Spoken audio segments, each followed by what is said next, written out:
দর্শক মন্ডলী, আমন্ত্রণ তৃতীয় মাত্রা দেখবার জন্য সাম্প্রতিক বিষয়মুক্ত আলোচনার এই অনুষ্ঠানে আজ আমাদের সঙ্গে স্টুডিওতে উপস্থিত আছেন আমার ভাই, ক্ষমতাসীন দল বাংলাদেশ জাতীয়তাবাদী দল বিএনপি থেকে নির্বাচিত জাতীয় সংসদ সদস্য এবং জাতীয় ক্রিকেট দলের সাবেক ক্রিকেটার বা সদস্য আমরা যাই বলি না কেন, শাহ নুরুল কবি শাহিন। এবং আমার ডানে আছেন প্রধান বিরোধী দল বাংলাদেশ আওয়ামী লীগ থেকে নির্বাচিত জাতীয় সংসদ সদস্য এবং দেশের অন্যতম একজন শিশু রোগ বিশেষজ্ঞ অধ্যাপক ডক্টর মোহাম্মদ সিরাজুল আকবর। আমি প্রথমে সরকার দলীয় মাননীয় সংসদ সদস্য আপনার কাছে জানতে চাইব যে আপনি জানেন প্রধান বিরোধী দলের দেয়া আলটিমেটাম, তারা 15 দফা দাবি দিয়েছিল এবং সেই দাবি পূরণ না হলে এক দফার আন্দোলনে তারা যাবেন বলেছিলেন। সেই আলটিমেটামের সময় শেষ হয়েছে এবং তারা এখন সরকার পতনের এক দফা আন্দোলনের দিকে যাচ্ছেন, আগামীকাল হরতাল দেশে। আপনাদের প্রতিক্রিয়া কি?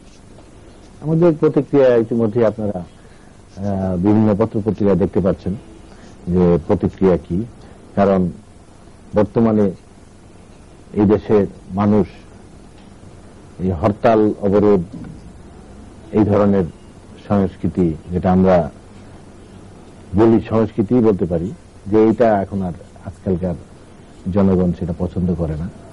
এবং যে আলটিমেটাম ওনারা দিয়েছেন সেটা যে 15 দফা, সেটা জনগণ আজকেও দু একটা পত্রিকায় লেখা আমি দেখেছি, যেমন যুগান্তরে একটা কথা একটা আসছে সম্পাদকের, সেখানে আব্দুল গাফফার চৌধুরী, উনি সবসময় মানে আমাদের মুরব্বী, ওনাদের কথা সমর্থক একজন, উনি একটা সুন্দরভাবে লিখছেন। আমি আপনার কাছে আসার আগেই পড়তেছিলাম, আমি পুরো পড়তে পারিনি। তো উনি যে কথাগুলো বলছেন সেখানে মানে যে এই 15 দফা দিয়ে যে জনগণকে যে উদ্বুদ্ধ করার জন্য যে 15 দফা, এটা দিয়ে মনে হয় না কামিয়াবি হতে পারবে। আমি আপনার সাথে ঠিক একমত নই এই কারণে যে 15 দফা আমার মনে হয় জাতির মুক্তির একটা সনদ হিসাবে বিবেচনা করা উচিত বলে মনে করি।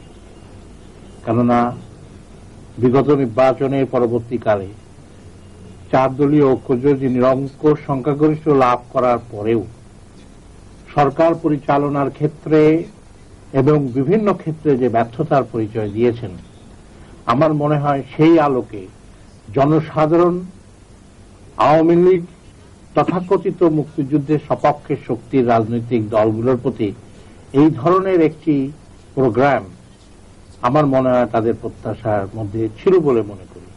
হয়তো ভাষ্যকাররা বিভিন্নভাবে এটাকে পর্যালোচনা করবেন, কারণ তারা সেই জন্যই তারা ভাষ্যকর, তাদের নিজস্ব মতবাদ থাকতে পারে, নিজস্ব পরিমণ্ডলের বিশ্লেষণ করে তারা দেখতে পারেন।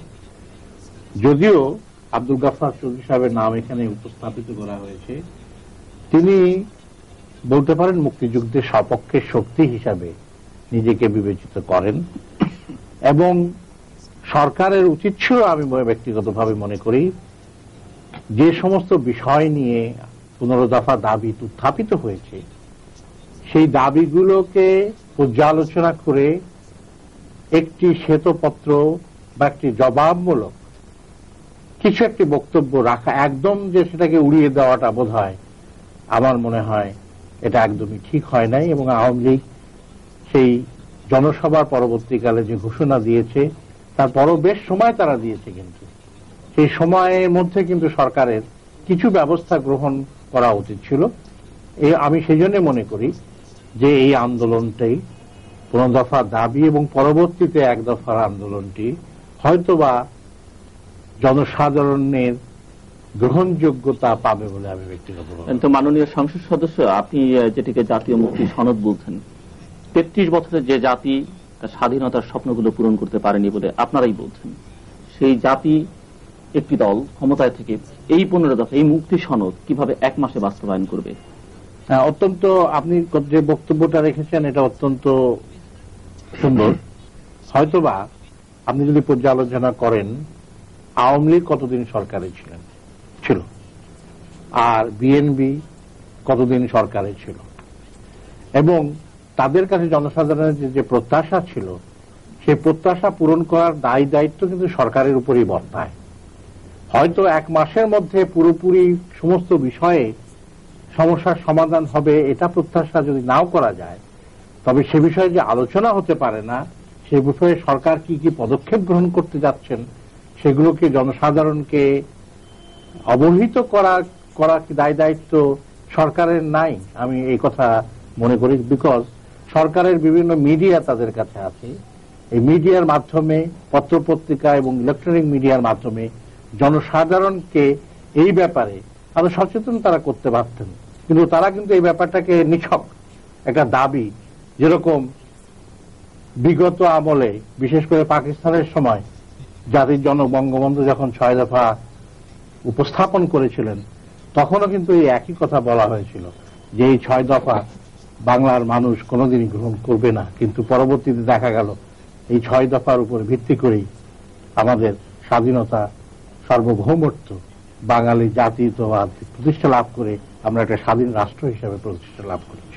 উনি যেটি বলতে চাইছেন সেটা হচ্ছে যে আপনারা সাড়া দিলেন না কেন, বা কোনো শব্দ উচ্চারণ করলেন না কেন? এটা আমাদের এটা যারা আমাদের দলীয় নীতি নির্ধারকরা আছেন, ওনারা অনেক পলিটিক্যালি অনেক ম্যাচিউর, ওনারা বোঝেন কখন ছাড়া দিতে হবে, কখন ছাড়া দিতে হবে না।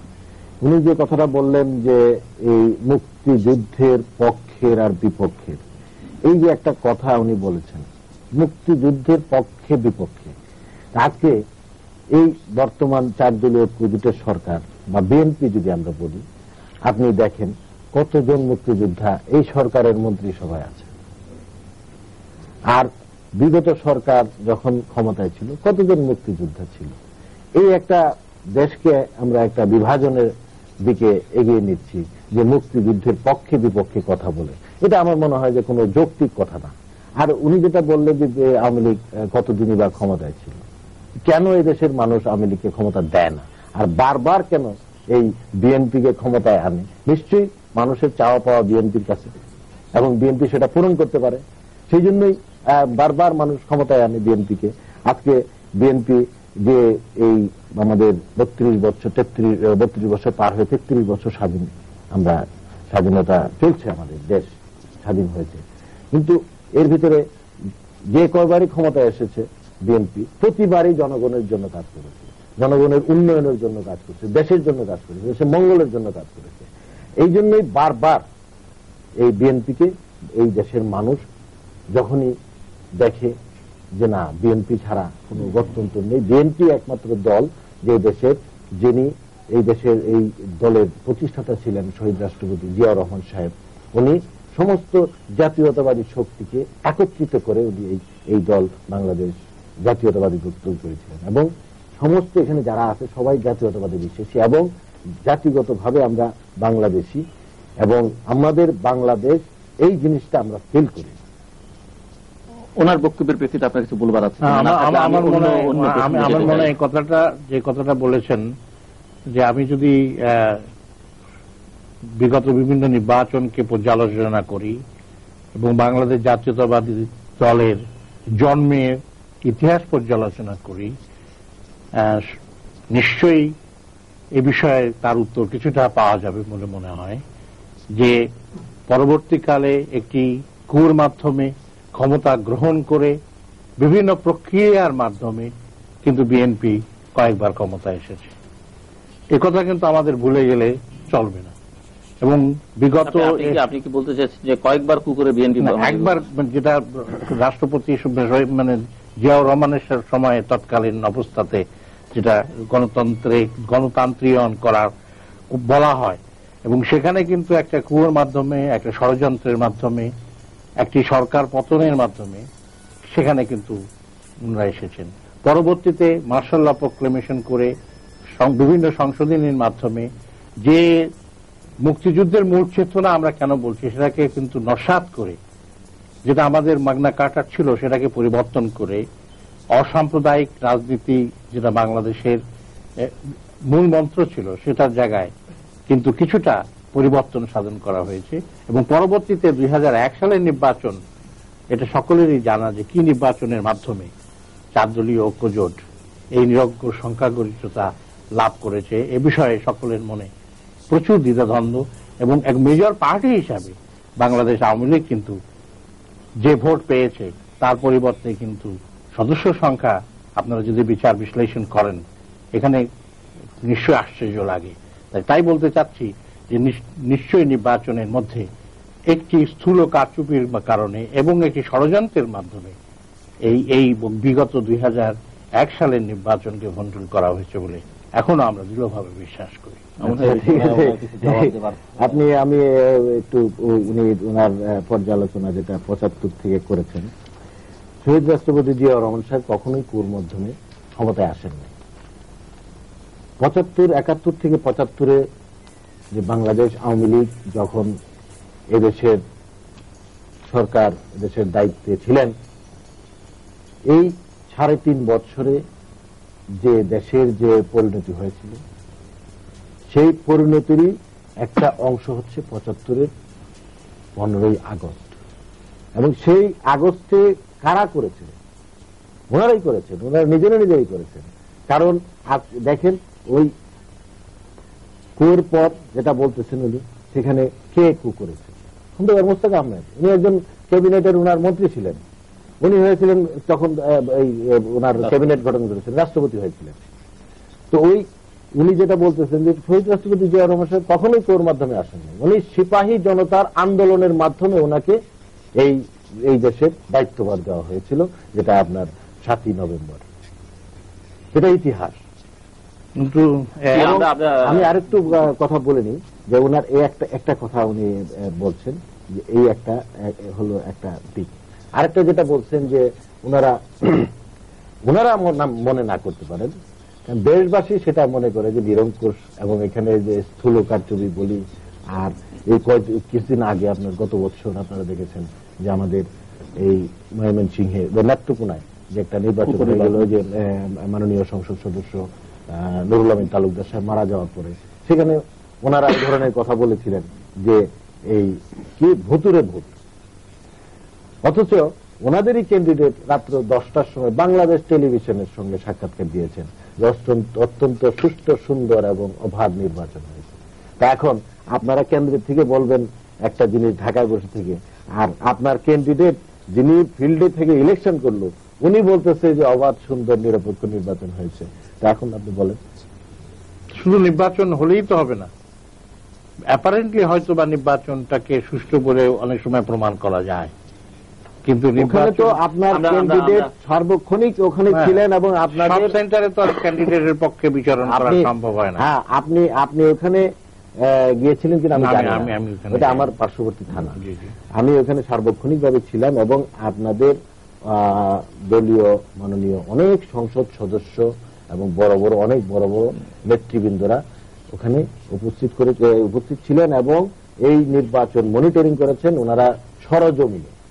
এখানে অবাস্তব কোনো কথা আমি বলছি না, আপনি যেটা বলছেন সেটা। আর যেটা বলতেছেন যে এই দেশের মানুষ, আমি আগেই বললাম যে এই বিএনপিকে বারবারই কেন বেছে নেয়, এটার কারণ জনগণই বলতে পারে। কারণ যে বিএনপি হচ্ছে একমাত্র এই দেশ রক্ষা করার দল। আমরা একটু ওনাদের 15 দফার দিকে তাকাই। ওনারা বলছেন যে সন্ত্রাস বন্ধ করতে হবে, প্রথম এবং প্রধান দাবি জানমালের নিরাপত্তা নিশ্চিত করতে হবে। আপনি কি মনে করেন যে আপনারা সন্ত্রাস বন্ধ করতে ব্যর্থ হয়েছেন, মানুষের জানমালের নিরাপত্তা নিশ্চিত করতে ব্যর্থ হয়েছেন? এখন ওনারা যেটা বলছেন, সন্ত্রাসের গডফাদার হচ্ছেন ওনারা, জন্ম দিয়েছেন সন্ত্রাস ওনারা, রাষ্ট্রীয়ভাবে সন্ত্রাস করেছেন ওনারা। যে সন্ত্রাস ওনারা লালন করে এই দেশের জন্ম দিয়ে গেছেন, সেই সন্ত্রাসকে আমরা এই 2 বছরেই নির্মূল করা সম্ভব না। সন্ত্রাস অনেক অংশে নির্মূল হয়ে গেছে। এখন আপনি দেখেন যে বিচ্ছিন্নভাবে কিছু ঘটনা ঘটছে, যেখানে কিছু বিচ্ছিন্ন ঘটনা ঘটছে, সেখানে কিন্তু এইভাবে ঘটতেছে ঘটনাগুলো, ওনাদের যেরকম ঘটনাগুলো ছিল সন্ত্রাসী, আর এটার ভিতরে এখন ওই রাষ্ট্রীয় সন্ত্রাস থেকে কিন্তু এখন সন্ত্রাসটা রাষ্ট্রীয় সন্ত্রাস নাই। এখন এই রাষ্ট্রের এমন কোন মন্ত্রী বা এমপি বা এমন কোন দলীয় বড় নেতা যে ওনার মাধ্যমে একটা ঘটনা হয়েছে বা ওনার মাধ্যমে একটা জিনিস ঘটছে, সন্ত্রাসী ঘটনা ঘটছে, বা কোনো এমপির ছেলে, কোনো মন্ত্রীর ছেলে, কোনো মন্ত্রীর ভাই, কোনো এমপির ভাই, এই ধরনের কোনো রেফারেন্স এই 2 বছরে ওনারা দিতে পারেন না। আর যেটা 15 দফা বলতেছেন, যে 15 দফা আমাদের যারা সিনিয়র লিডাররা আছেন, যারা নীতি নির্ধারকরা আছেন, তারা নিশ্চয়ই এটি অনেক গবেষণা করেছেন, এবং গবেষণা করে ওনারা নিশ্চয়ই এটা দেখেছেন যে এখানে কোনো কিছু যুক্তিগতই নাই। কারণ আমি একটা কথা বলি, যে একটা রেফারেন্স হচ্ছে যেটা, সেটা হচ্ছে যে 15 দফার একটা দফা হচ্ছে হাওয়া ভবন বন্ধ। সেই প্রসঙ্গে আমি পরে আসছি। আমরা সন্ত্রাসী থাকি আপাতত, সন্ত্রাস জানমালের আমি মনে করি এর উত্তর আমার মনে হয় আজকে যারা দর্শক শ্রোতা যারা টেলিভিশন দেখছেন, ওনার বক্তব্যে কতটা সন্তুষ্ট হয়েছেন যে সন্ত্রাস দমন হয়ে গেছে এবং আংশিকভাবে, আপনারও সুযোগ আছে। আমার মনে হয় যে এটা কথাটা মোটেই ঠিক না। আমরা যদি খুলনার দিকে তাকাই, অন্য জেলার দিকে তাকাই, সন্ত্রাসটাকে এখন পার্সেল করে একেবারে জেলা এবং গ্রাম পর্যায়ে নিয়ে যাওয়া হয়েছিল। এ কথাটা সত্যি এখন। এবং বিশেষ বাহিনী, এই বিশেষ বাহিনী কারা সৃষ্টি করেছে? বিশেষ বাহিনী যারা আজকে খুলনা এবং বিভিন্ন আওয়ামী লীগের কর্মীদেরকে, একটা খবর আজকে দেখেন, সন্ত্রাসের জনপদ নাটোরে ভয়াবহ তাণ্ডব। হয়তো একজন প্রতিমন্ত্রীর ভাতিজা খুন হয়েছেন এবং তার দায় স্বীকার করছেন একটি আন্ডারগ্রাউন্ড পার্টি, কিন্তু তারই পরিবর্তে সেখানে 16-17টি বাড়ি, আওয়ামী লীগের কর্মীদের বাড়ি, নেতাদের বাড়ি এইভাবে ধ্বংস করা, এবং একটা কোরআন শরীফ পর্যন্ত এখানে পুড়ে গেছে। এটা কিন্তু কম কথা না। আমি মনে করি যে সন্ত্রাস দমনে টোটালি ওনারা ব্যর্থ হয়েছেন, তার কারণ ওনাদের সদিচ্ছার অভাব আছে। আপনি বলছেন চরমপন্থীরা করেছে, আর যারা অভিযোগ করছেন মানে নিহত হয়েছে, নিহতের পরিবার থেকে বা দল থেকে যেটি বলা হচ্ছে, সেটা তো আইনের আগেই যদি ভার্ডিক্ট দিয়ে দেওয়া হয়, উনি কি সেখানে ছিলেন, উপস্থিত ছিলেন? আমার মনে হয় আইন যদি আইনগতভাবে প্রক্রিয়ার মাধ্যমে তাদেরকে যদি দোষী সাব্যস্ত করা না হয় ততক্ষণ পর্যন্ত একটি লোককে বলা যেতে পারে না যে ওরাই করেছে। এবং একটি নির্দিষ্ট গোষ্ঠী স্বীকার করছে, এবং তারই ফলশ্রুতিতে যে সন্ত্রাসটা সেখানে পরিচালিত হলো ওই প্রতিমন্ত্রী সাহেবের উপস্থিতিতে, এটা কি ধরনের, এটা কি কোনো ন্যায় বিচারের পন্থা হল? খুলনাতে যে মানিকশা ওনার যে বললেন যে নাটোরে যে ঘটনা ঘটেছে, এটা একটি বিশেষ গোষ্ঠী বলতে যাদেরকে উনি বলছেন যে বিশেষ একটা চরমপন্থী দল স্বীকার করছে, কিন্তু তারা তো আর সামনে এসে কোনো স্বীকার করছে না। একটা চিঠি পাঠাচ্ছে, একটাই পাঠাচ্ছে। এটা যে চরমপন্থী পাঠাচ্ছে না ওনারা পাঠাচ্ছেন, সেটা আমরা কেমনে বুঝবো? সেটা ওই যে উনি যেটা বললেন যে আইন যখন আইনের গতিতে চলবে, এবং চলছে।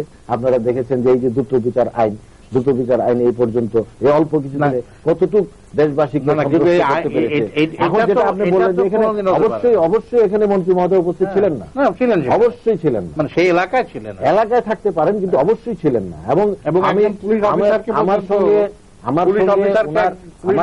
চাকরিচ্যুত করা হয়েছে।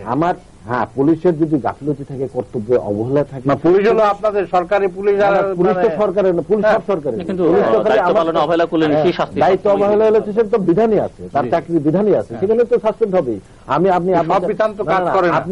আপনি চাকরি করেছেন, আপনি এটা অনেক বড় পদে চাকরি করেছেন, সেখানে আপনিও নিশ্চয়ই আপনার হাতে অনেক লোককে সাসপেন্ড করেছেন না?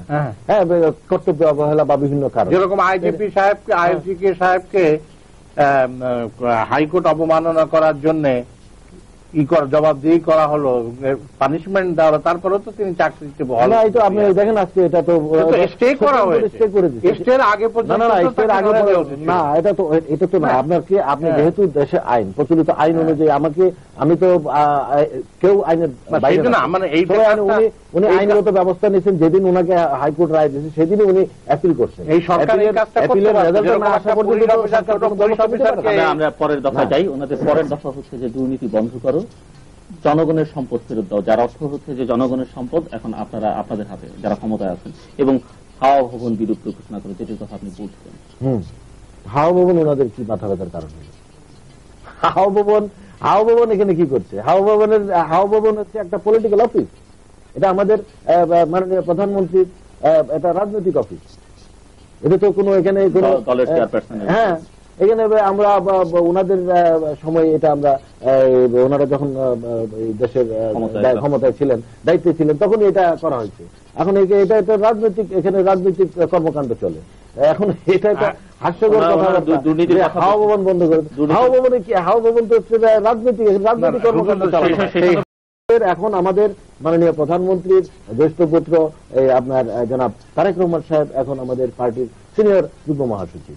উনি ওখান থেকে রাজনৈতিক কর্মকাণ্ড, যেহেতু আমাদের মহাসচিব একজন মাননীয় মন্ত্রী এবং এলজিআইডি মন্ত্রী, বিশাল একটা দায়িত্ব, সেখানে উনি সবকিছু লক্ষ্য করতে পারেন না, খোঁজ নিতে পারেন না। উনাকে আমরা এই দল থেকে মনে করা হয়েছে যে এখানে উনাকে এই যেহেতু এটা আমাদের অ্যাবসলিউট একটা পলিটিক্যাল অফিস, সেখানে ওনাকে দায়িত্ব দেওয়া হয়েছে এবং একটা গুরুত্বপূর্ণ দায়িত্ব দেওয়া হয়েছে। উনি ওখান থেকে সারা দেশের রাজনৈতিক কর্মকাণ্ড মনিটরিং করেন। এখানে তো কোনো দুর্নীতি বা কোনো কিছু এগুলা ওনাদের মন গড়া কথা বললে তো হবে না। সামগ্রিকভাবে যে দুর্নীতির কথা না, ওটা তো ওরা তো বলতেছেন, সম্পদ আপনারা না, ওনারা বলতেছেন যে এটা হাওয়া ভবনের কথা বলতেছেন, একটা রেফারেন্স বলতে পারেন, একটা উদাহরণ দেন। সামগ্রিকভাবে দুর্নীতির কথা ওনারা বলছেন, সামগ্রিকভাবে দুর্নীতির কথা ওনারা স্বীকার করেন আপনি যে দুর্নীতি বাংলাদেশ কেন সারা দুনিয়াতে দুর্নীতির ঊর্ধ্বে কেউ নাই, দুর্নীতি আছে। এখন ওনারা যে দুর্নীতি করে গেছেন, ওনারা যে দুর্নীতিকে প্রশ্রয় দিয়ে গেছেন, ওনারা যে দুর্নীতির মানে জাল তৈরি করে গেছেন, সেখান থেকে বের হয়ে আসতে টাইম লাগবে। আপনি যেখানেই আপনার দুর্নীতি হচ্ছে, দুর্নীতির বন্ধু পাওয়া যাচ্ছে, সেখানে কি সরকার কি ব্যবস্থা নিচ্ছে না? নৌ পরিবহন প্রতিদিনই আসতেছে। নৌ পরিবহন মন্ত্রণালয় একটা দেখেন, নৌ পরিবহন মন্ত্রণালয় ড্যানিশ গ্র্যান্টটা পর্যন্ত আমাদের দেশে, ড্যানিশ গ্র্যান্ট। আমি আর একটা কথা বলি, এবং এই যে কম্পিউটার ক্রয়ের ব্যাপারে যে গ্র্যান্টের প্রশ্ন ছিল, সেটা নিয়েও কিন্তু আজকে বাংলাদেশ সরকারকে একটা ক্ষতিপূরণ দিতে হচ্ছে। আপনি ক্ষতিপূরণ দিতে হবে তো, কারণ আপনারা যে সমস্ত, আজকেও আমরা সংসদে আমাদের একজন মাননীয় সংসদ আমাদের জ্বালানি প্রতিমন্ত্রী মহোদয়কে প্রশ্ন করেছিলেন যে ইউনিকল যে ইয়েতে আপনার মাগুরছড়াতে যে অক্সিডেন্টাল নামে যেটা ছিল, যে দুর্ঘটনা ঘটেছিল, যে করেছিল 98-এ আপনারা যে চুক্তি করে গেছেন, সেই চুক্তিতে আমরা এখন কোনো কম্পেনসেশন পাচ্ছি না। তারপরে এখন যেভাবে আমরা আগাচ্ছি, উনি যেভাবে বললেন, যেভাবে আমরা তথ্য পাচ্ছি, যে এটা এক পর্যায়ে আমাদেরকে এখন আন্তর্জাতিক আদালতে পর্যন্ত আসতে হবে। কিন্তু আপনি তো সেই কাজ ছেড়ে গেছেন, আপনি তার সাথে চুক্তি করে গেছেন। আপনার এই দুর্নীতির কথা বলতেছেন। আমার জানা মতো আজকেও আমাদের মাননীয় শিক্ষামন্ত্রী মহোদয়ের সঙ্গে কথা হচ্ছিল, এবং আমার এলাকার কিছু স্কুল কলেজের বিল্ডিং এর কাজের ব্যাপারে আমি সেখানে ফান্ডের অভাবে কিছুটা কাজের স্লথ গতি, সেই ব্যাপারে আমি ওনার সঙ্গে কথা বলতেছিলাম। সেখানে বর্তমান যেটা আপনার এই শিক্ষা আপনার যেটা আগে যেটা আমাদের ফ্যাসিলিটিস ডিপার্টমেন্ট ছিল, এখন শিক্ষা প্রকৌশল অধিদপ্তর, সেখানে ইঞ্জিনিয়ার সব ছিল। সেখানে বলতেছেন যে ওনাদের যে 900 কোটি টাকা ওনারা এই ফ্যাসিলিটিস ডিপার্টমেন্টে ওনারা বাকি রেখে চলে গেছেন, কাজের কোনো খবর নেই, কাজ হয়নি। এখন এই টাকা কিভাবে দিচ্ছেন সেটা আপনারাই জানেন, আপনারা দেখাচ্ছেন, কিন্তু এখন সেই ঘানিগুলো এই সরকারকে টানতে হচ্ছে। শত হাজার হাজার কোটি টাকার ঘানি এখন এই সরকার টানতেছে। সুতরাং এখন কোন উন্নয়নই হচ্ছে না। উন্নয়ন যথেষ্ট, 2.5 বছর তো প্রায় পার করে দিলেন। উন্নয়ন যথেষ্ট। আপনি কি মনে করেন যে দুর্নীতির কথা আপনাদের সময় বলা হয়েছিল? কোনটা দুর্নীতির অভিযোগ আপনাদের সময় ছিল, তার চেয়ে পরিস্থিতি কি খুব আমার ভয়াবহ আকার ধারণ করেছে। এবং আমি আমার নিজের জেলাতে দেখি যে আজকাল কোন টেন্ডার করার আগেই অলরেডি নেগোসিয়েশন হয়ে যায়, আগের থেকেই কাজটাকে বন্টন করে দেওয়া হয়। কোথায়, কোন ডিপার্টমেন্ট? আপনি এলজিইডি বলেন, এলজিইডি ডিপার্টমেন্টে যে সমস্ত কাজ আসে, বিভিন্ন বড় বড় যে সমস্ত কন্ট্রাক্ট আসে, সেগুলো তো অটোমেটিক্যালি সেগুলো এখানে তো একটা বিশিষ্ট ভবনের টাকা দিলে সমস্ত কাজ হয়ে যায়। ওই তো এগুলো তো আপনাদের মন গড়া, আমরা বানোয়াট কথা। আপনারা প্রমাণ স্বরূপ হাজির করেন, প্রমাণ যদি প্রমাণ স্বরূপ হাজির করুন, অবশ্যই। আমার এলাকায় আজ পর্যন্ত অবশ্যই প্রমাণ দিতে পারেন। নিজেদের ক্যাডার ছাড়া আপনি যেটা বললেন যে আগেই কাজ বন্টন হয়ে যাচ্ছে, জি, আপনি একজন আমার অত্যন্ত শ্রদ্ধাভাজন সিনিয়র মুরব্বী, আপনাকে যদিও এই কথাগুলো আমি বলছি, আপনি আমাকে বেয়াদবি মাফ করবেন, কারণ আপনি একজন বিশিষ্ট চিকিৎসক দেশের, এবং আমি বাজে কথা বলবো না, আমি যেটা বলছি যে আপনার নিশ্চয়ই আপনি এর আগের সরকারের সঙ্গে আপনি একজন মাননীয় সংসদ ছিলেন, সেখানে আপনি এই এলজিইডি লটারির মাধ্যমে এক্স্যাক্টলি আপনি আমার পয়েন্টে এসেছেন। এই এলজিইডি তে কোন কাজটা এখন আছে যে টেন্ডার ছাড়া আপনার লটারি ছাড়া হচ্ছে? কোনো কাজ কোনো এটা সিস্টেমই আছে, আপনার লটারি ছাড়া হবে না। না না না, লটারিতে যেতেই হবে। লটারি আগে, লটারি আপনার রোডসে লটারিতে যেতেই হবে, যেটা সিস্টেম। আপনার আগে এই ফ্যাসিলিটিস ডিপার্টমেন্ট যেটা ছিল, সেখানে আপনাদের ডিওর মাধ্যমে বিভিন্ন শিক্ষা প্রতিষ্ঠানের কাজ দেওয়া হয়েছে। সেখানে শিক্ষা প্রতিষ্ঠানে যে আপনার এক এলাকার 5টা স্কুল হবে, 5টা স্কুল এমপি সাহেব যাকে রিকমেন্ড করে দিবে যে এক্সকে আমি এই স্কুলের কাজটা দিলাম, এভাবে হতো। এবং লাস্ট 1 বছর আগে আপনারা এটা বন্ধ করতে বাধ্য হয়েছেন ওয়ার্ল্ড ব্যাংকের চাপে, যেখানে যে একটা অনিয়ম দুর্নীতি চরম ভাবে হচ্ছে। আমি নিজে ব্যক্তিগতভাবে কোনো ডিও লেটার দেই নাই, অতএব অন্য দেন নাই, কিন্তু এটা সিস্টেম ছিল, এটা সিস্টেম। তবে লটারি যে হচ্ছে না, লটারির আগেই ওটা সিন্ডিকেট ফরমেশন করে নির্দিষ্ট ভাবে বিভিন্ন পলিটিক্যাল ওয়েতে। বিং এ পার্লামেন্ট মেম্বার, আপনি কি কোনো উদ্যোগ নিয়েছেন যে এই যে অনিয়ম বা হচ্ছে বা? আমি যাকে বলেছি, আমি স্থানীয় যে এক্সিকিউটিভ ইঞ্জিনিয়ার সাহেব বলেছেন যে তাদেরকে বলেছি, এটা কোনো কাজ হয় না। তারা কি বললেন? তারা বলে যে আমাদের পক্ষে সম্ভব না, আমাদের চাকরি করতে হবে। তো আপনাদের সময় তো টেন্ডারের প্রয়োজন হতো না। এই কথাটা ঠিক না, এই কথাটা টেন্ডারের প্রয়োজন হতো না এই জন্য যে আপনারা তো ডিও লেটার। আর একটা কথা, হাউস ভবন সম্বন্ধে যে কথাটা বললেন, যে তারেক রহমান বা তারেক জিয়াকে যে দায়িত্ব প্রদান করা হয়েছে, আপনাদের পার্টির তো একটা অফিস আছে না? অবশ্যই আছে। সেখানে বসে যদি এই কাজগুলো করতেন তাহলে অনেকটা ভালো হতো।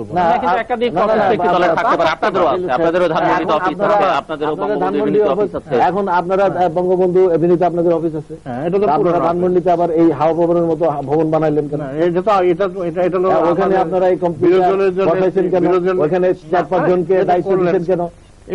করতে পারতেন, কিন্তু এখন আপনি যেটা বলতেছেন, আপনারাও তো এখন বানাইছেন অফিস, কেন বানাইছেন? এখানে নিশ্চয়ই আমাদের তো অফিস অনেক আগেই ছিল। এই ভবনটা যেটা নতুন যেটা করা হয়েছে, এর আগেও তো আমাদের ফাউন্ডেশন, আওয়ামী ফাউন্ডেশন অফিস, সেখানে অফিস ছিল, কিন্তু এখন রাজনৈতিক ভাবে আপনারা রাজনৈতিক অফিস হিসেবে ঘোষণা দিয়ে সেটা ওপেন করে সেখানে বিশেষ কিছু আপনাদের দলীয় লোকজনকে দায়িত্ব দিয়েছেন, সেখানে সেই অফিস মনিটরিং গঠনগুলোর যে সমস্ত অফিস এবং মনিটরিং করার জন্য। আপনারা বলছেন যে জীবনযাত্রার ব্যয় কমাতে হবে, মানে কি বলছেন যে আপনারা কি মনে করছেন যে জীবনযাত্রার ব্যয় মানুষের ক্রয় সীমার মধ্যে বা তাদের সহনশীলতার? এটা আমার মানে উল্টা আপনাকেই আমি প্রশ্ন করতে পারি, আমি তো জবাব তো দিলাম, আমি এখানে জবাব দেব না। তবে এটা বাজারে গেলেই বোঝা যায়, বিভিন্ন যে সমস্ত দ্রব্য মানুষ কেনে, সেটা কোনটা মানুষের ক্রয় ক্ষমতার মধ্যে আছে। কাল পরশুদিনও আমি একটি সাধারণ মানুষের একটি চিঠি পড়ছিলাম, মাননীয় প্রধানমন্ত্রীকে উদ্দেশ্য করে তিনি লিখেছেন, একটি সরকারি চাকরিজীবী, তার একটা বাজেট উত্থাপন করেছেন, তার যে ব্যয় ভার নির্ভর করা, বিশেষ করে বিভিন্ন তেল, চাল, ডাল, পেঁয়াজ এবং অন্যান্য নিত্য প্রয়োজনীয় দ্রব্যের যে অসহনীয় মূল্য বৃদ্ধি, এটা জনসাধারণের ক্রয় ক্ষমতার এবং যে ইনফ্লেশনটা বৃদ্ধি পাচ্ছে, এবং তার মেজর কন্ট্রিবিউশন হচ্ছে এই যে দ্রব্য মূল্যের ঊর্ধ্বগতি। এবং দ্রব্য মূল্যের ঊর্ধ্বগতি রোধ করার জন্য সরকার যে সমস্ত পদক্ষেপ গ্রহণ করেছেন, সমস্ত পদক্ষেপই ব্যর্থতায় পর্যবেসিত হয়েছে।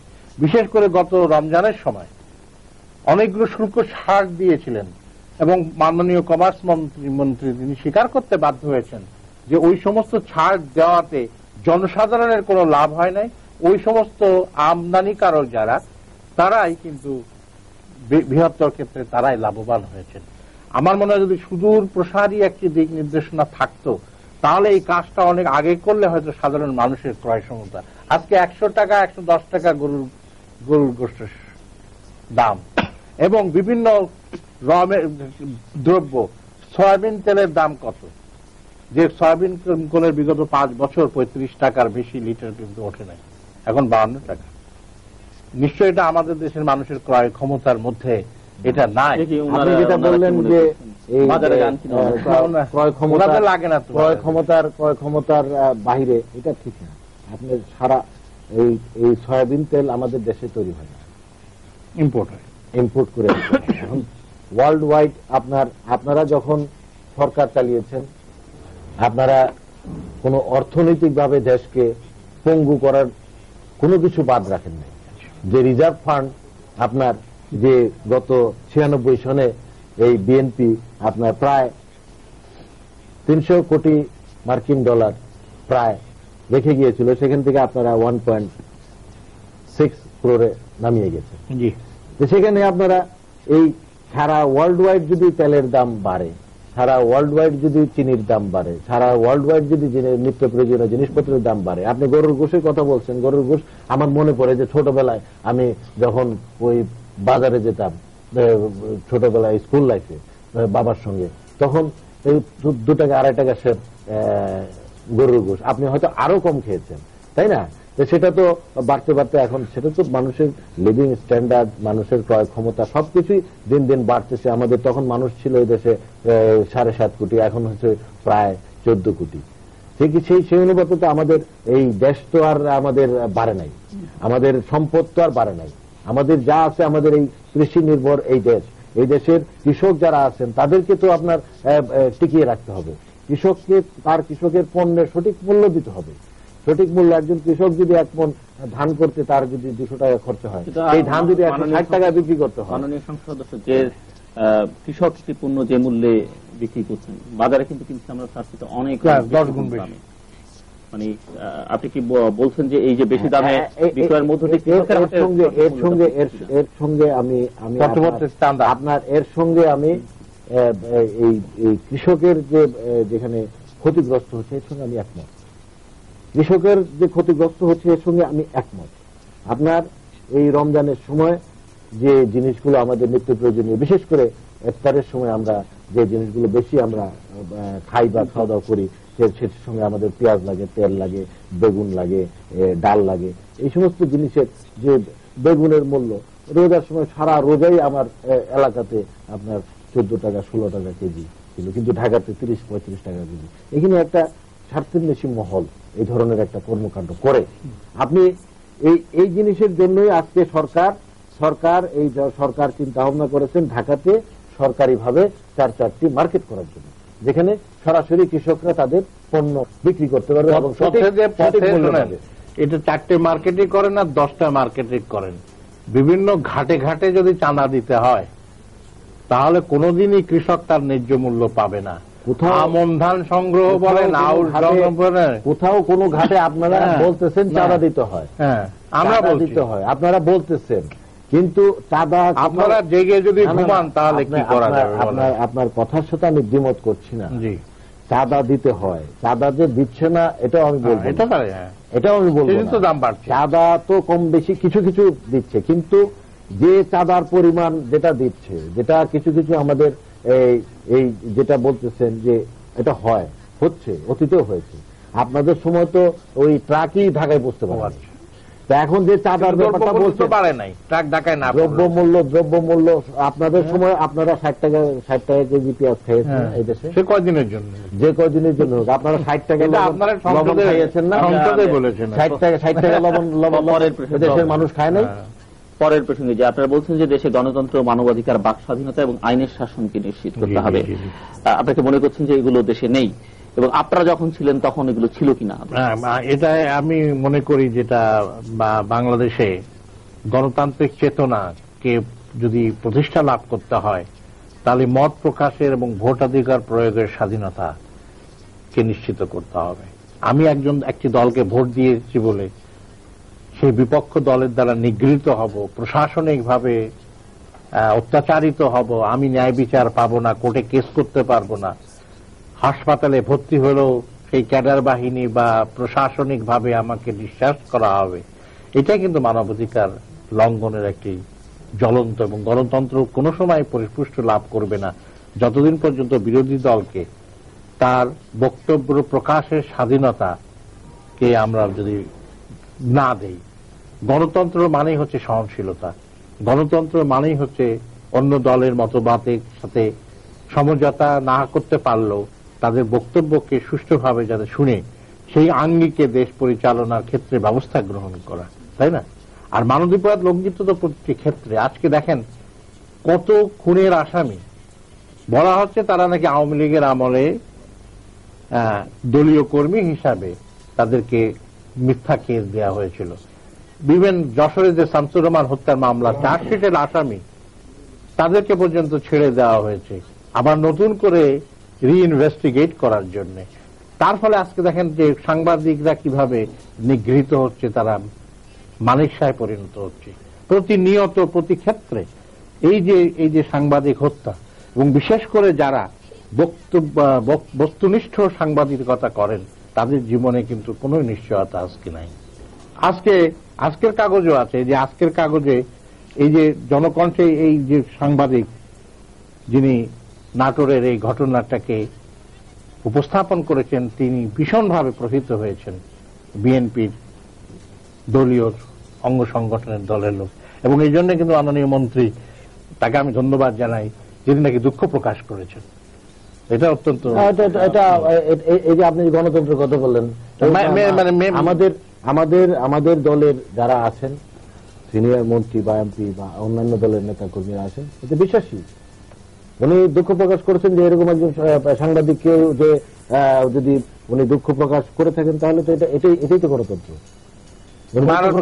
অন্যান্য প্রসঙ্গে উনি হ্যাঁ, এটাই গণতন্ত্র। আর আপনি যেটা বললেন যে ওই মামলা আমি আপনার সঙ্গে এখানে বসার আগে কথা হচ্ছিল যে আমার সাথে আপনার অনেক কিছুতেই মিল আছে। আপনিও চাকরি করতেন, আমিও চাকরি করতাম, আমি আগের দিন চাকরি ছেড়ে এসেছি। আমিও কিন্তু ওই এলাকায় শুধু যাওয়া আসা করতাম। আমি কিন্তু 4-4টার মামলার হুকুমের আসামি ছিলাম, হুকুমের আসামি। আমি ঢাকায়, কিন্তু আমি মামলার হুকুমের আসামি। আমি এখানে চাকরি করি। আমি যেতাম আমার গ্রামের বাড়িতে, আমার বাড়ি ঢাকায় বলেই হুকুমের আসামি দিয়েছে। এখন আপনি বোঝেন যে আমার মতো লোক শুধু এলাকায় যাওয়া আসা করতাম দেখে আজকে 4-4টার মামলার আসামি ছিলাম। আপনি যেগুলো বলতেছেন এই ধরনের হাজারো মামলা আছে যেগুলোতে কোনো ঘটনাই ঘটে না। এই ধরনের অনেক ঘটনা আছে।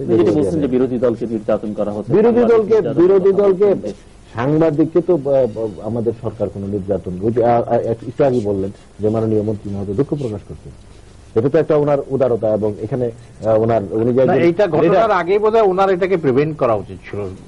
ওনার ঘটনার আগে উনি তো অবশ্যই হরতাল ডেকেছেন এবং যুব দলের পক্ষ থেকে ইচ্ছা করলে উনি এটাকে প্রিভেন্ট করতে পারতেন। তার মানে ওনার সহযোগিতা ছাড়া এটা হয় না। শহরটা তো ওনার প্রিভেন্ট করা সম্ভব, পুরো রাজত্বই ওনার ওইখানে, এটা সম্ভব না। উনি যখনই যেখানে দেখেছেন, যেখানেই শুনেছেন, সেখানে উনি পদক্ষেপ নিয়েছেন। দলীয়করণের কথা বলছেন, দলীয়করণ বন্ধ করতে হবে। দলীয়করণ দেখছেন কোথায় আপনারা? দলীয়করণ দেখছি না কোথায়, সেটা আমাকে জিজ্ঞাসা করেন।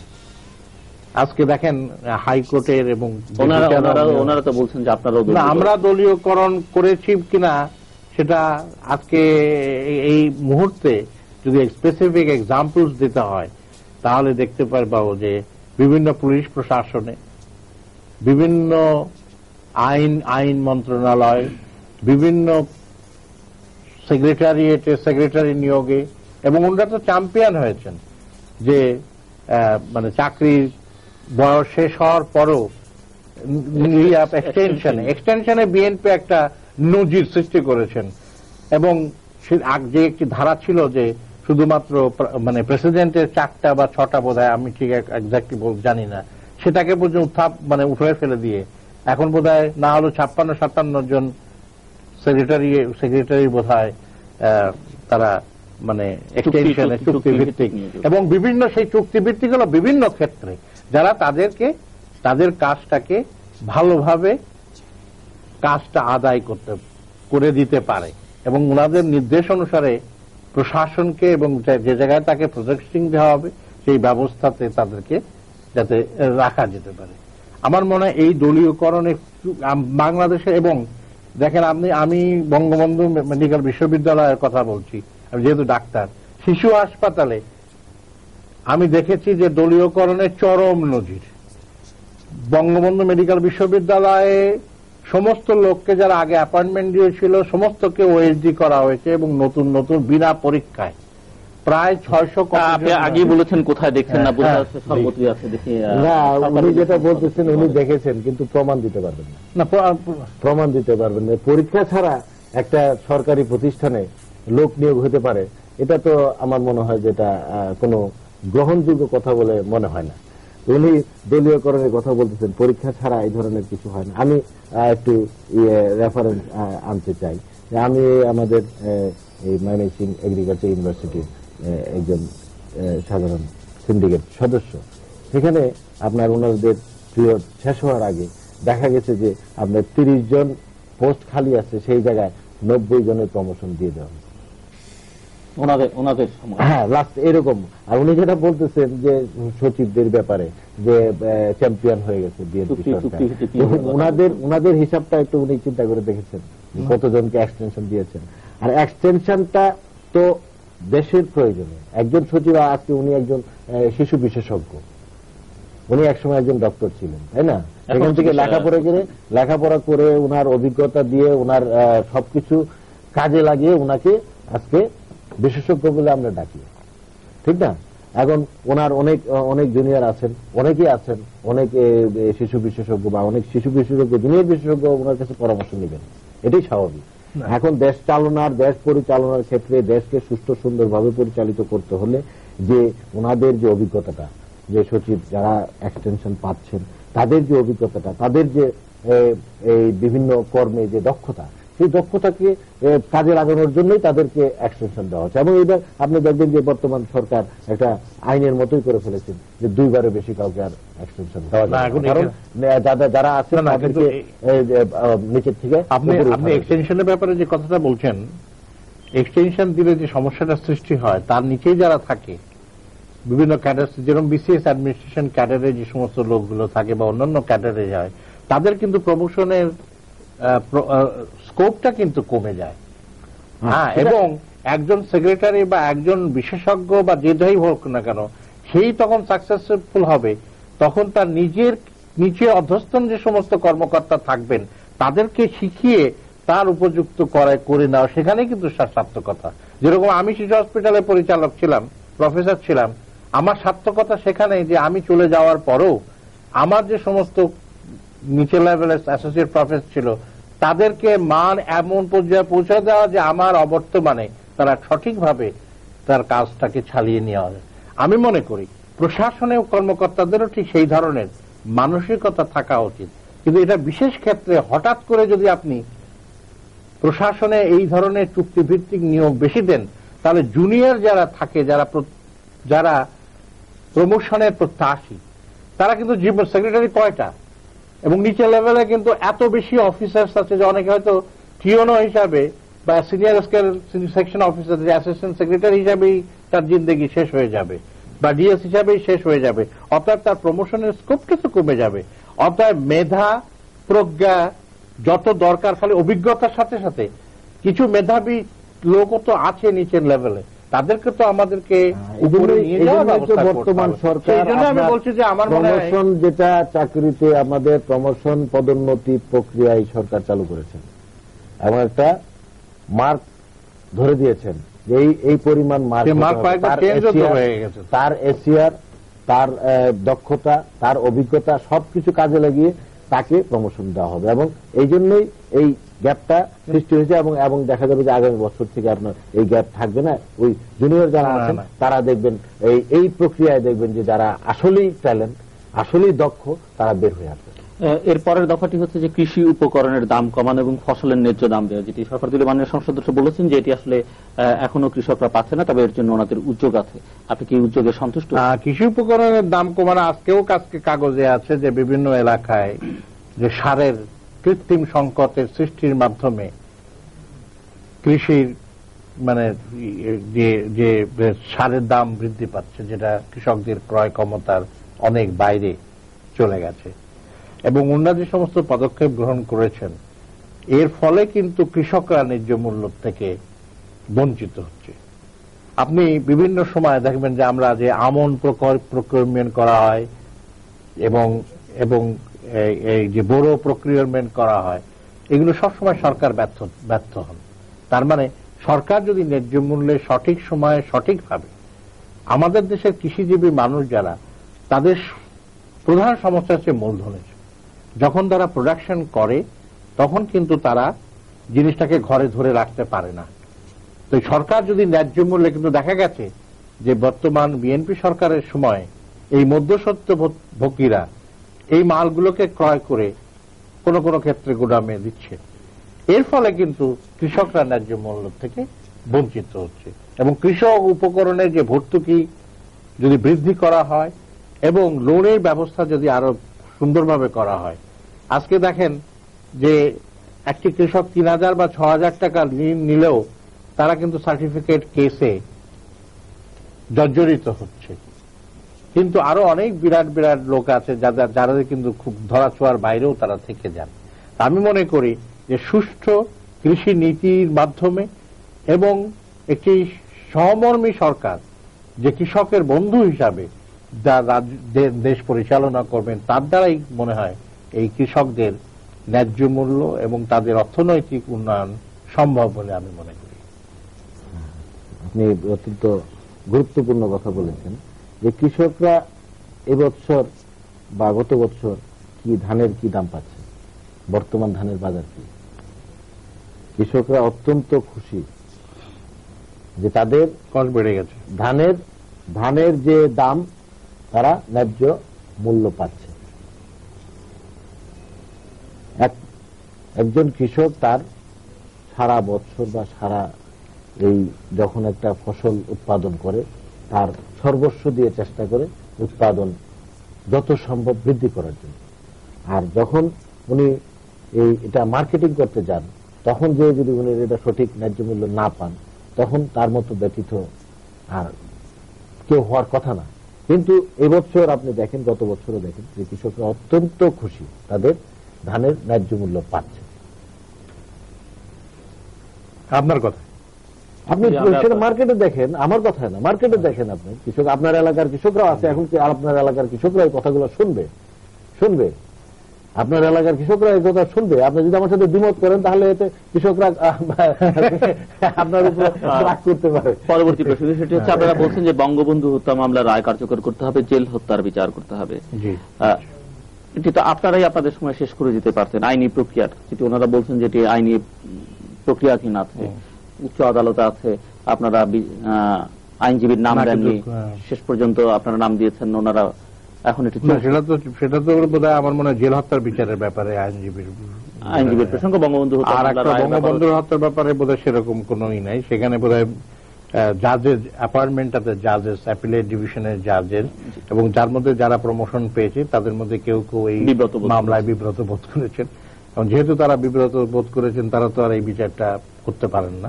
সেই জন্য আমার মনে হয় সরকারের একটা প্রক্রিয়ার মাধ্যমে এই মামলাগুলোকে যত দ্রুততার সাথে শেষ করবেন ততই মঙ্গল। আপনারা কি বলছেন যে বিশেষ ব্যবস্থার মধ্যে দিয়ে এটি শেষ করতে হবে? আমরা বিশেষ ব্যবস্থা চাইনি বলেই কিন্তু আমরা কোন ওনাদের মতন এই যে দ্রুত বিচার যেটি আপনারা নিজেরা করেননি সেটি কেন ওনাদের? কিন্তু কথাটা চলছে তা না, কিন্তু এটা তো অনেক দিন ধরে, এটা অনেকদিন, আপনার 2.5 বছর হয়ে গেছে। আপনার এটার আপনাদের এই বঙ্গবন্ধু হত্যার রায় কবে করলেন, কোন সালে হবে? আমাদের ক্ষমতা ছাড়ার বোধ হয় 2 বছর আগে না, 2 বছর না, 1 বছর, 1.5 বছর। তার পরবর্তীতে আরো 1.5 বছর আপনারা সময় পেলেন, আপনারা এটা করে গেলেন না কেন? আসলে আপনারা চান না এটা কথাটা ঠিক না, আসলে চান না। চাইলে তো আপনারা অবশ্যই করে দেখায় না। আমরা তো অবশ্যই, আমরা তো আমাদের সরকার আপনাদেরকে বলা হচ্ছে আপনারা আইনজীবী দেন না, আপনারা বিভিন্ন সময় বিভিন্ন সমস্যার কথা বলেন, বিভিন্ন সমস্যা সৃষ্টি করেন। তাহলে আপনাদের যখন এত ভাবে, এত তড়িঘড়ি করে, এত সুন্দর ভাবে আপনারা এটা ফিনিশিংটা দিলেন না কেন? যেটা আপনারা রেখে গেলেন যে এটা আমরা ভবিষ্যতে এটা নিয়ে একটা ইস্যু তৈরি করতে পারবো, এই কারণে, এছাড়া আর অন্য কোনো কারণ। জেল হত্যার ব্যাপারে অলরেডি কিন্তু আমরা যে স্পেশাল পিপি বা স্পেশাল ল সেটি দিয়েছেন আপনারা অনেকদিন পরে, সেটা তো সরকার আপনাদেরকে আপনাদেরকে রিমাইন্ডার দেওয়া হয়েছে, চিঠি দেওয়া হয়েছে, তারপরে আপনারা দিচ্ছেন না কারণ আপনারা এগুলো চান না। মানে হাইকোর্টে যেটা রায় কার্যকর করার পরে তো সেটা সুপ্রিম কোর্টে গেছে, তো অ্যাপিলেট ডিভিশনে 3 জন বিচারক থাকেন বোধহয়, এবং অ্যাপিলেট ডিভিশনে এখন বোধহয় 7 জন বিচারক।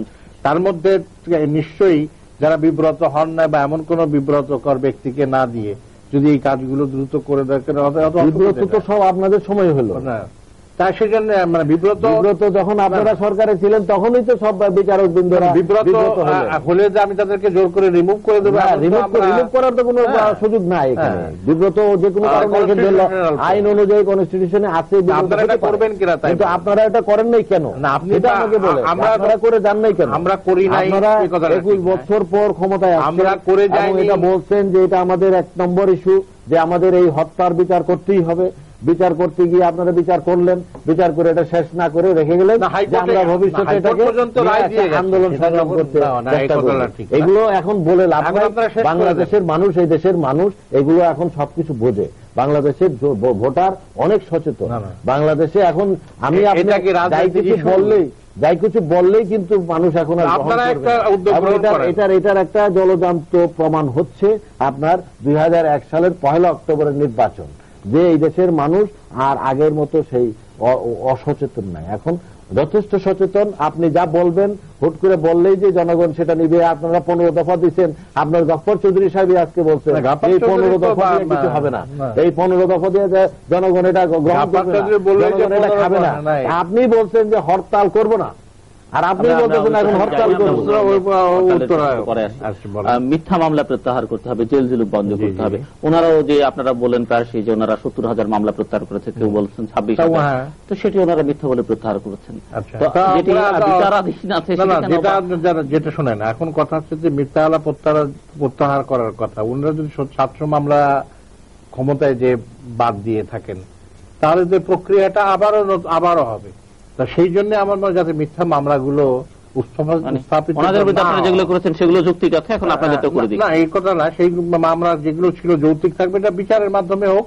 এবং এখন যাতে এই প্রক্রিয়াটার মানে রাজনৈতিক ভাবে কাউকে যাতে হ্যারাসমেন্ট করার জন্য কোনো মামলা যাই করা না হয়, এবং যেগুলো করা হয়েছে সেগুলো যাতে বিশ্লেষণ করে তাকে করা হয়, সেটা ব্যবস্থা করতে পারবেন না সরকার, এটা কোনো কথা না। যদি তারা মামলা, অবশ্যই সরকার, এই দেশের বর্তমান সরকার আইনের সরকার, আইনের সরকার বলেই আজকে সারা দেশের মানুষ অত্যন্ত সন্তুষ্ট এই দ্রুত বিচার আইনের মাধ্যমে। প্রতিদিনই শুধু এখন যদি এটা বাংলাদেশ টেলিভিশনে দেখাইতো তাহলে হয়তোবা আপনারা বলতেন এটা এরা মন গড়া ভাবে নিজস্ব কিছু লোকজন দিয়ে বলাচ্ছে। আজকে কিন্তু ওই অবস্থা এই দেশে নাই। আজকে প্রাইভেট চ্যানেল, এই যে আমরা আজকে কথা বলতেছি এখানে, চ্যানেল আই অত্যন্ত একটি জনপ্রিয় চ্যানেল বর্তমানে বাংলাদেশে, এবং এটা ইন্টারন্যাশনালিও জনপ্রিয়। চ্যানেল আইতে দেখাচ্ছে, এটিএন বাংলায় দেখাচ্ছে, বিভিন্ন যে অন্যান্য ইলেকট্রনিক্স মিডিয়াগুলো আছে সেখানে দেখাচ্ছে, বিভিন্ন পত্র পত্রিকায় আসতেছে। সেগুলো তো আপনার এখন দ্রুত বিচার আইনের ব্যাপারে সেখানে আপনার আজকে দেখা যাচ্ছে 6 মাসে, 9 মাসে, 3 মাসে একটা বিচার হয়ে যাচ্ছে। পাবলিক এই আইনের প্রতি তাদের আস্থা ফিরে আসছে যে না, এখন এই সরকারের কাছে বিচার আছে।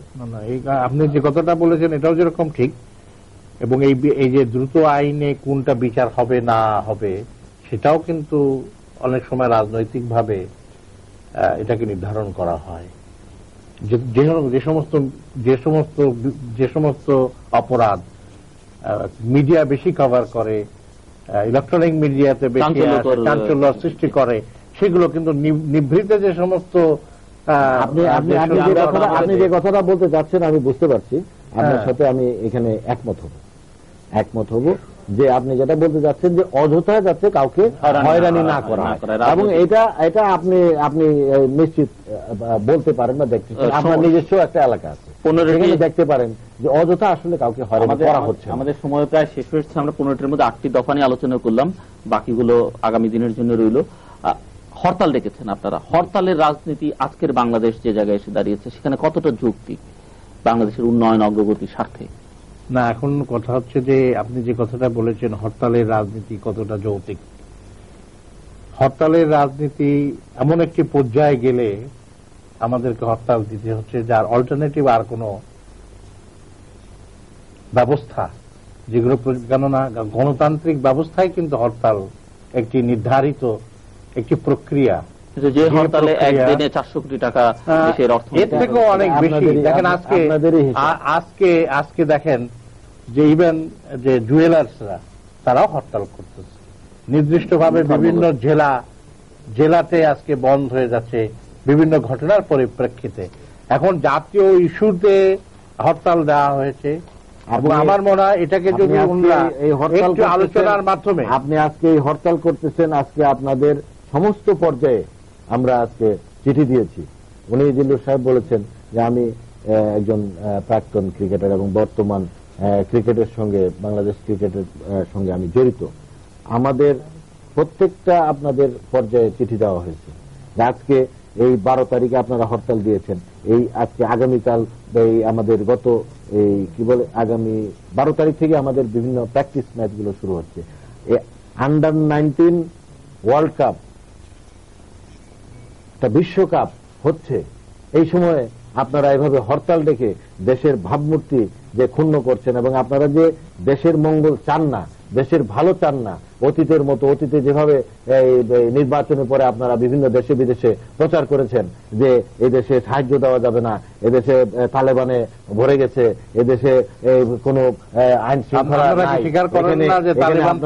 আপনাদের ভাষায় যেটা আপনাদের ভাষায় যেটা বলেন আমাদের দেশে সংখ্যালঘু, আমরা কোন সংখ্যালঘু বলতে এই দেশে কোন সংখ্যালঘু বলে কোনো জিনিস নাই, কোনো জাতি নাই, না ধর্মীয় সংখ্যালঘু। আজকে যারা এখানে হিন্দু, বৌদ্ধ, খ্রিস্টান সবাই এদেশের নাগরিক, সবাই এদেশের সমান অধিকার, সবাই একজন ভোটের মালিক, সবাই বাংলাদেশি, সবাই বাংলাদেশি। সুতরাং এখানে কোনো এই আপনার এই সংখ্যালঘু বলতে কিছু নাই। আজকে সারা বিশ্বে আপনারা প্রচার করেছিলেন এবং কালো তালিকাভুক্ত করেছিলেন।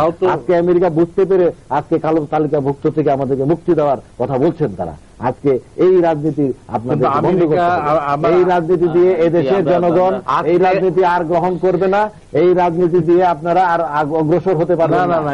সুতরাং আজকে আমি আপনার কাছে এবং আপনার মাধ্যমে সকল দল মত নির্বিশেষে আপনাদের সিনিয়র যারা আছেন, নেতৃবৃন্দ আছেন, মাননীয় বিরোধী দলের নেত্রীর কাছে আমার অনুরোধ থাকবে আপনারা এই হরতাল প্রত্যাহার করে আজকে যে আন্ডার-19 আমাদের টুর্নামেন্ট হতে যাচ্ছে এটা আমরা সুস্থ সুন্দরভাবে সার্বিকভাবে দেশের কল্যাণ যাতে বয়ে আনে, দেশের আমরা সুনাম রক্ষার্থে আপনারা এই হরতাল উদ্যোগ করে আপনাদের এই কর্মসূচি বন্ধ করুন। খানিকটা সময়ের জন্য ভুলে যাই যে আপনি একজন রাজনীতিবিদ, আপনি একজন চিকিৎসক, মানুষের রোগের চিকিৎসা করেন, শিশুদের চিকিৎসা করেন।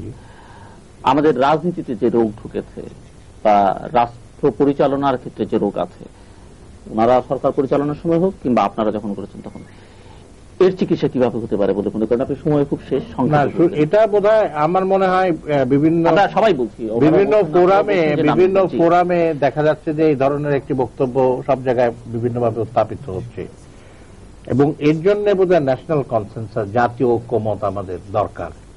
আজকে অত্যন্ত দুঃখের বিষয় হলো সত্য যে আমাদের দেশে বিভিন্ন ক্ষেত্রে আমাদের যে মতদ্বৈততা রয়েছে সেই মতদ্বৈততা নিরসন করার দায়িত্ব কিন্তু সরকারে যারা থাকে তাদের, এটা কিন্তু বিরোধী দলের পক্ষ না। আজকে বিরোধী দল সংসদ থেকে বাইরে আছে, তা থেকে সংসদে নেওয়ার জন্য যে প্রক্রিয়া শুরু করা উচিত ছিল, আজও পর্যন্ত সরকারি দল তাদের সেই একক সংখ্যাগরিষ্ঠতার কারণে আমার মনে হয় সেটাকে, মানে আপনি বলতে চাচ্ছেন যে এর জন্য ডায়ালগ দরকার, ঐক্যমতের দরকার। আমরা ভুলে যাই যে আপনিও একজন রাজনীতিবিদ, আপনি এক সময় ক্রিকেট খেলেছেন, জাতীয় দলে খেলেছেন, 11 জন খেলতেন এবং 11 জনের একজন ছিলেন। ক্রিকেট হচ্ছে সভ্য ভদ্রলোকের খেলা, সেই খেলোয়াড় হিসেবে রাজনীতিতে যে খেলায় আজকে কূটচাল, নানান অশুভ দিক আমরা লক্ষ্য করছি, এই সভ্যতা, ভব্যতা, শিষ্টতা, সুস্থ রুচি ফিরিয়ে আনা আমাদের রাজনীতিতে কিভাবে সম্ভব? একজন ক্রিকেট খেলোয়াড় হিসেবে, সাবেক খেলোয়াড় হিসেবে আপনি কিভাবে? যে এই আমাদের এই যে মাননীয় শ্রদ্ধেয় বলেছেন যে আমি ওনার সাথে খুব একটা ডিফারেন্স আমি মনে করি না, কারণ আমরা সবাই চাই এদেশের মানুষ, আমরা এদেশের উন্নতি চাই এবং ওনার কথা এবং ওনার সাথে অল্পক্ষণের কথাবার্তা আমি ওনার ভিতরে যথেষ্ট, যদিও উনি বাংলাদেশ আওয়ামী লীগের একজন মাননীয় সংসদ সদস্য, তারপরেও ওনার ভিতরে যথেষ্ট উদারতা আছে। উনি যে কথাগুলো বলেছেন এগুলো আমার মনে হয় যে ডায়লগের কথা বলেছেন, ডায়লগে এখানে তেমন কিছু হয় নাই যেখান থেকে আপনারা সংসদ বর্জন করে আজকে এখানে আসছেন। আজকে যে কথাগুলো আপনারা বলতেছেন, সংসদে হচ্ছে আপনার রাজনীতির কেন্দ্রবিন্দু, গণতন্ত্রের কেন্দ্রবিন্দু। আমরা বলি যে আপনি সংসদে আসেন, সংসদে এসে কথা বলেন, কথা বলার যথেষ্ট সুযোগ দেওয়া হচ্ছে এবং যে সময় দেওয়া হচ্ছে, গত সংসদে হিসাব করে দেখে দেওয়া হচ্ছে যে বিরোধী দলকে তাদের যতটুকু নির্ধারিত সময় ছিল তার চেয়ে বেশি সময় দেওয়া হয়েছে। এখন এখানে আপনারা সংসদে আসেন, যদিও গণতন্ত্রে আমরা বিশ্বাস করি, সংসদে এসে আমাদের সকলের কথাগুলো বলি, দেশের কথা বলি, দেশের মঙ্গলের কথা বলি, দেশ কিভাবে আমরা আরো সামনে এগিয়ে নিতে পারি সেই চিন্তা করি। এইগুলো দরকার। আপনিও আমার সাথে একমত হবেন, আমিও আপনার সাথে একমত হব। আশা করি যে আমরা সকলে মিলে দেশকে একটা সুন্দর সুস্থ পরিবেশে নিয়ে যেতে হলে আমরা সকলে মিলেই সরকারি দল আর বিরোধী দল বলি, সবাইকেই জনগণ ভোট দিয়ে সংসদে পাঠিয়েছে জনগণের কথা বলার জন্য। আপনারা সংসদে আসুন, জনগণের কথা বলুন। দর্শক মন্ডলী, আপনারা যারা তৃতীয় মাত্রা দেখছেন, তৃতীয় মাত্রা সম্পর্কিত যে কোনো মতামত জানিয়ে, এই অনুষ্ঠানে কাদেরকে দেখতে চান, তাদের কাছে কোনো প্রশ্ন থাকলে সেগুলো জানিয়ে, এই অনুষ্ঠানে কোন কোন বিষয় নিয়ে আলোচনা হওয়া দরকার বলে আপনারা মনে করেন সেগুলো জানিয়ে আমাদের লিখতে পারেন। আমাদের লিখবার ঠিকানা হচ্ছে পরিচালক, তৃতীয় মাত্রা, Channel i, GPO box 2433, Dhaka 1000। আমাদের ইমেইল করতে পারেন এই অ্যাড্রেসে tmatra@ccn-media.com। আপনাদের মতামত নিয়ে যেগুলো আপনারা ডাকযোগে পাঠাচ্ছেন কিংবা ইমেইলে পাঠাচ্ছেন, সেই সঙ্গে আপনাদের সরাসরি অংশগ্রহণে আমাদের অনুষ্ঠান তৃতীয় মাত্রায় আপনি এখন প্রচারিত হচ্ছে প্রতি শুক্রবার বাংলাদেশ সময় বিকেল 3:30 এবং রাত 2টায়। আশা করি সেই অনুষ্ঠানটি আপনারা নিয়মিত দেখবেন, যেমন দেখছেন তৃতীয় মাত্রা। মাননীয় সংসদ সদস্যবৃন্দ এই আলোচনা অংশ নিতে আপনাদের দুজনকে অসংখ্য ধন্যবাদ। দর্শক মণ্ডলী, আজকের এই আলোচনায় দুজনই রাজনীতিবিদ অংশ নিয়েছেন। একজন সাবেক খেলোয়াড়, খেলার জগতের মানুষ, আরেকজন চিকিৎসক। দুজনেই বলেছেন যে আমাদের যেসব সমস্যা আছে সেগুলোর জন্য সংলাপ, বিভিন্ন রাজনৈতিক দলের মধ্যে আলোচনা, এটি জরুরি এবং এর মধ্য দিয়ে যে জাতীয় ঐক্যমত্য প্রতিষ্ঠা করতে হবে, এটি ঐক্যমত্যের ভিত্তিতে আমরা এইসব সমস্যাগুলোর সমাধান করতে পারি। এর জন্য সংসদকে কার্যকর করতে হবে, সবাই মিলে এটি করতে হবে। এবং আমরাও প্রমাণ করলাম যে বিরোধী দল যে 15টি দফা দিয়েছে তার মধ্যে অন্তত 8টি নিয়ে প্রধান দুটি রাজনৈতিক দলের দুজন সংসদ সদস্য এই অনুষ্ঠানে আলোচনা করলেন এবং আলোচনা যে সম্ভব সেটি কিন্তু আজকেও প্রমাণিত হলো। অতীত গত 6-7 মাস ধরে আমরা সেটি প্রমাণ করে আসছি। আমরা মনে করি আমাদের শীর্ষ নেতৃবৃন্দ নেতিবাচক রাজনৈতিক সংকীর্ণতা পরিহার করে এইসব সমস্যা সমাধানে উদ্যোগী হবেন। যেহেতু তারা দেশের স্বার্থে কাজ করেন, আমরা আশা করব যে সেটি তারা অত্যন্ত দ্রুত পদক্ষেপ নেবেন, দ্রুত কার্যকর করবেন। দর্শক মণ্ডলী, আমাদের সঙ্গে থাকবার জন্য আপনাদের ধন্যবাদ, আপনাদের সবার জন্য শুভকামনা।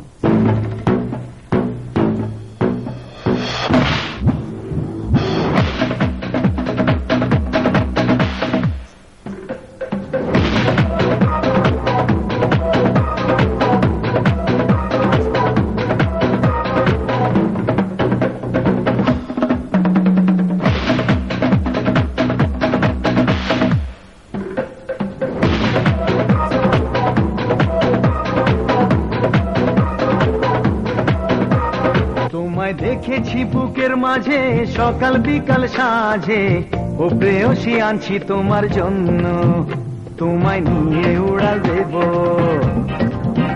দুঃখ কষ্ট ছাড়িয়ে যাব, তাই তোমার জন্য আনছি ফিজাব স্বপ্ন। ফিজাব মানে ভালোবাসা, দুটি মনের একটি আশা, ফিজাব মানে স্বপ্ন তোমারই জন্য। ফিজাব, ড্রিঙ্ক দ্য ড্রিম। আমার আছে ইউরোকোলা, তোমায় দিতে পারি, ইউরোকোলা পেলে আমি শুনে নেব আরে ভালোবাসা হাত